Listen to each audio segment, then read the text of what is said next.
Humza Yousaf's government has been forced to consider a proposed ban on gas boilers in Scottish homes after Rishi Sunak returned to his net zero emissions targets.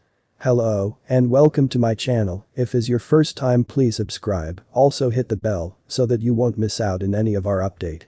Please do well to stay tuned till the end. Mhairi McAllen, the SNP's net zero secretary, said the First Minister's announcement would have significant consequences for the Scottish government's climate change agenda. He said ministers would urgently assess the impact of Sunak's extraordinary U-turn in policy on the planned dates for the removal of gas boilers in homes and on sales of petrol and diesel cars. The SNP has confirmed that control over vehicle registration remains with the UK government and that Sunak's decision to delay the car ban from 2030 to 2035 will apply in Scotland.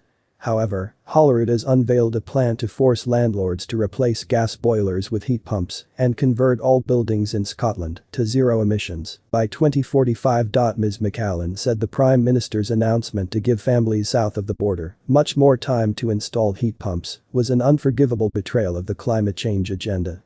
Scottish Labour backed his position, with Sarah Boyack, the party's net zero emissions spokeswoman, accusing the Prime Minister of a complete abdication of leadership. Scottish Labour Shadow Minister Ian Murray said Keir Starmer's government would return to its target of bans on the sale of petrol and diesel cars by 2030.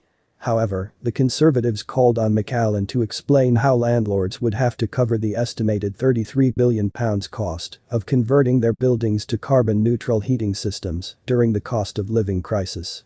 The Scottish government provided an initial tranche of support of just £1.8 billion, more than the current parliament, and SNP ministers have been urged to be honest with people about the impending financial shock.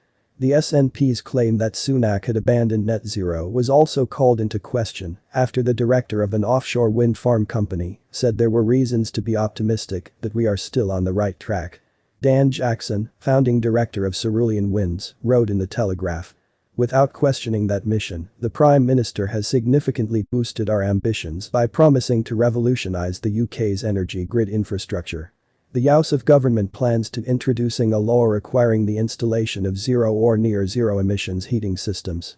The new regulation is to be gradually applied to areas without exhaust gas